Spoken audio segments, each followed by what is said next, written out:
Let's talk about how to inflect a verb, how to conjugate, and what that means. So English kind of conjugates for the most part. A lot of the forms will uh, work for different person, number, voice, etc. But Latin is a highly inflected language, so there are different elements that affect how a specific verb sounds and what form it takes. Okay, so verb. Oh no, I thought I grabbed a pen that was cooperative. Are you cooperative, pen? Yes, excellent. Okay, so verb inflection.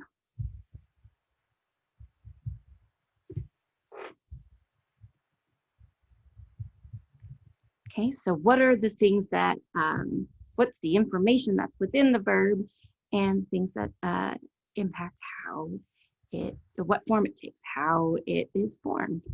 So first thing is going to be person.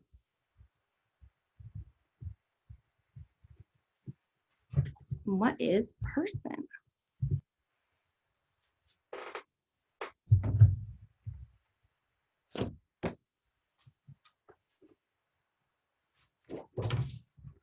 I have to clean off my little sheets here. They're looking a little grimy.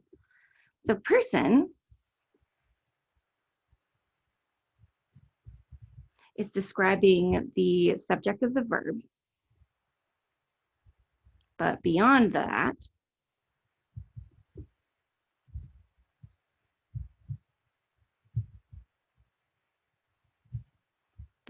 it's describing, is this verb going to be in the first person? Is it I, we? Am I doing the action? Am I verbing?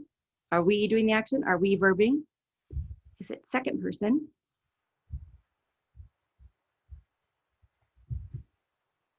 Are you, thou, doing the action? Are you, as in a collective, or y'all doing the action?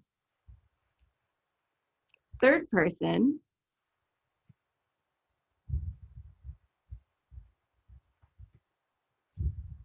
is he, is she, say words and write them at the same time. Go ahead, I dare you. Is it, are they doing the action?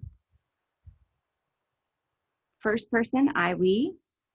Second person, you or y'all. Third person, he, she, it, they. This is what we mean by when we say person.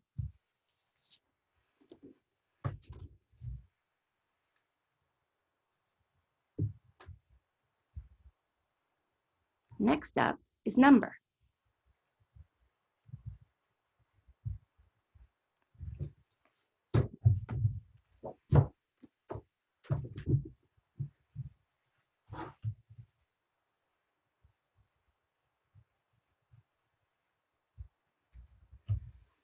Is it a singular?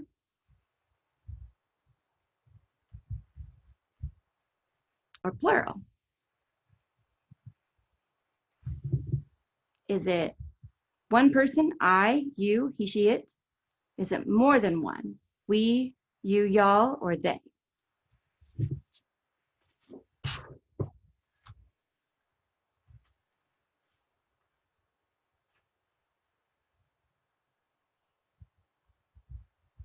Next up is tense. When does it happen?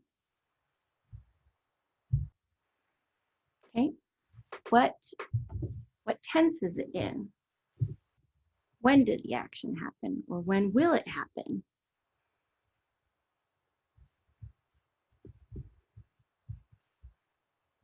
So Latin has 6 tenses.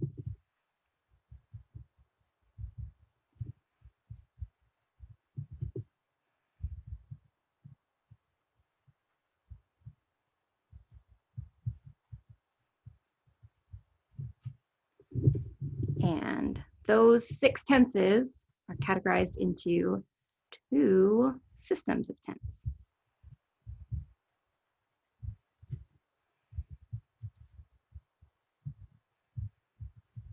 One is the present system, which uses the present active stem to form the conjugates. And the other is the perfect system. It uses the perfect active system, or perfect active stem as the stem for its conjugates. Blech. Okay, present system has present tense, imperfect tense, and future tense. We don't need to put tense there. We're talking about tenses. Perfect system has perfect, pluperfect, and future perfect.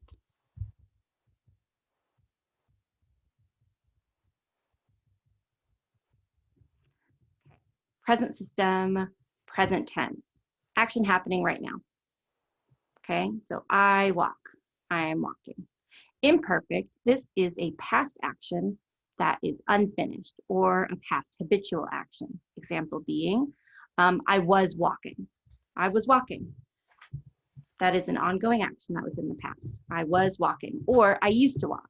So a thing that would happen often, or I used to go to the park on Sundays. That would be in the imperfect. It was a past habitual action, something that would happen more than once.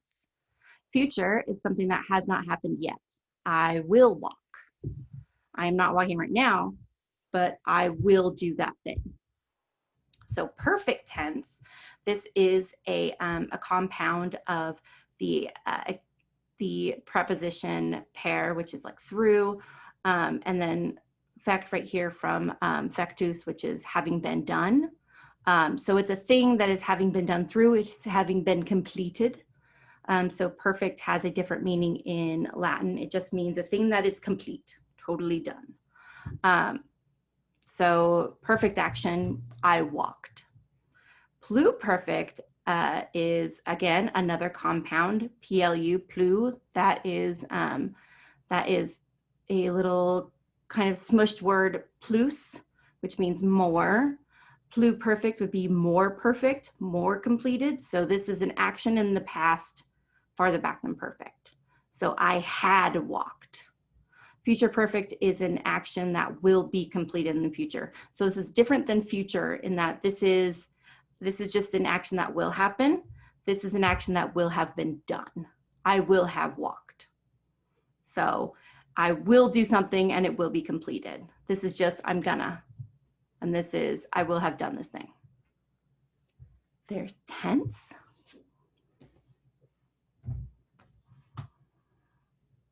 Next up is voice.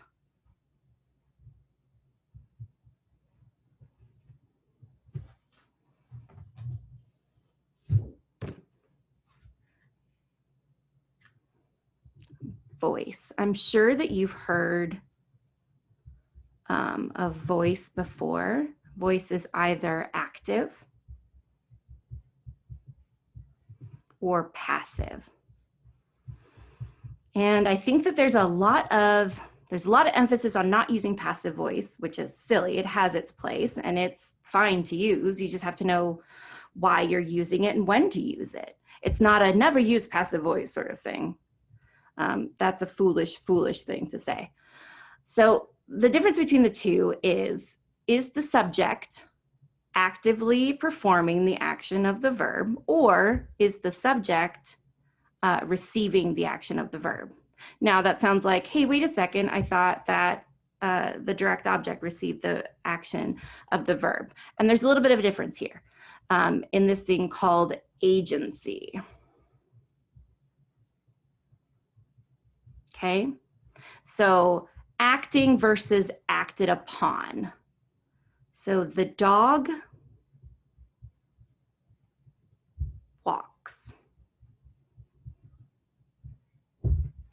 Okay, the dog is performing the action of the verb. The dog has agency because the dog is performing this action. The dog is doing the thing. So take this versus The dog, still the subject, is walked. So the dog loses agency in this sentence over here in passive voice. The dog is not performing the action. Yes, the dog is walking, but the dog is being made to walk. Okay, the dog is not the thing walking. It is the thing being walked. It is being verbed versus verbing.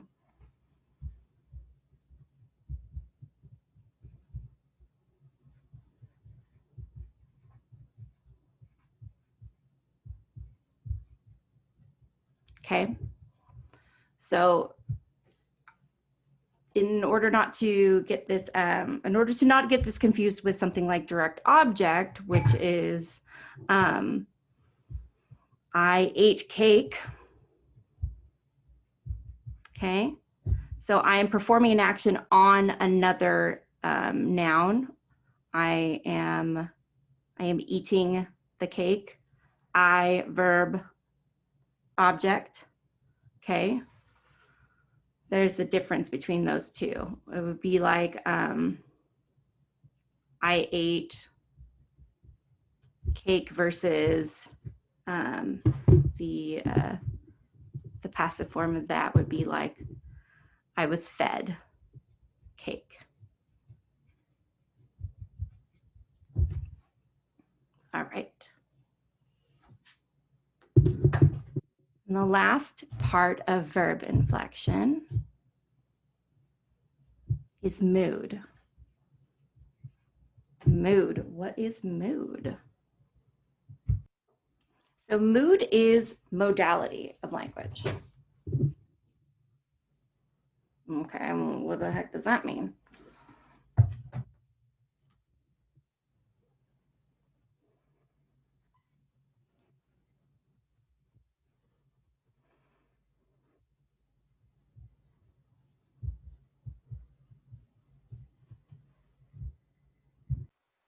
In what manner am I speaking to you? Like what's the intent? What kind of information am I trying to convey? That's kind of like all language. What kind of information are you trying to convey? But what is the manner, you know, what is the manner, mode, sometimes purpose of the sentence or the statement. So you have things like the imperative from impero. These are direct commands, like come here,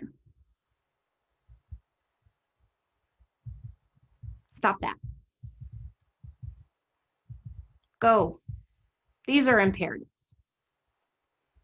Okay, their purpose is to talk directly to someone or many someone's and to convey a direct command for you to do or stop doing a thing. So that's one mood in Latin. Another is indicative.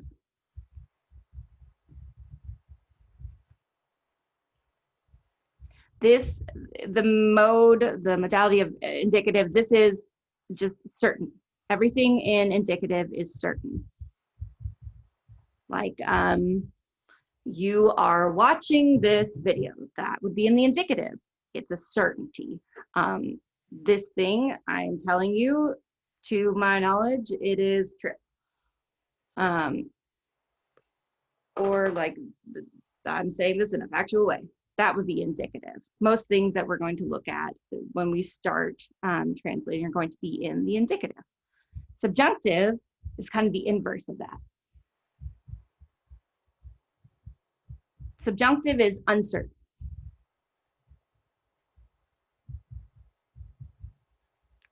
Something or everything from like hypotheticals to if then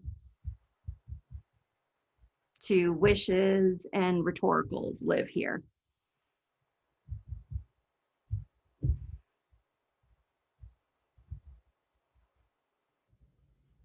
They all live here. in the subjunctive.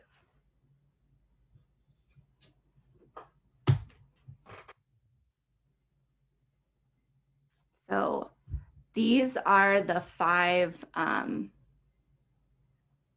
factors that go into verb inflection and that affect how you conjugate a verb.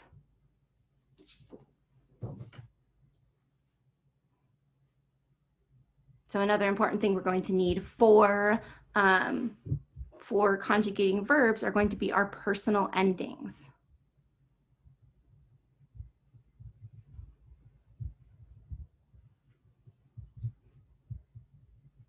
Tack something onto the end of the stems and all the tense inclusions. So we talked that personal endings are going to involve person. So first person, second person,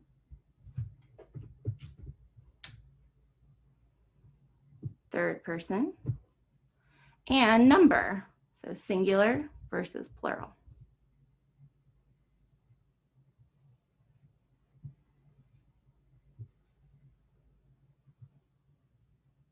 So first person is going to be I or we in the plural. Second person will be you. Second person plural, we'll just use y'all because I like y'all. Third person she. Plural they.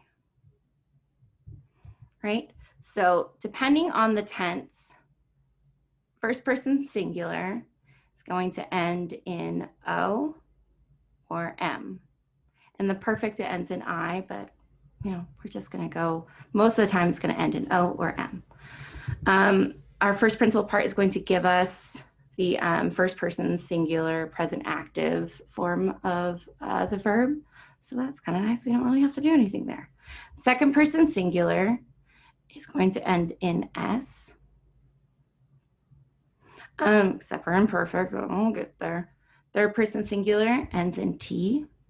First person plural ends in mus. Second person plural ends in tis, except for imperfect, but like I said, we'll get there. Third person plural ends in NT.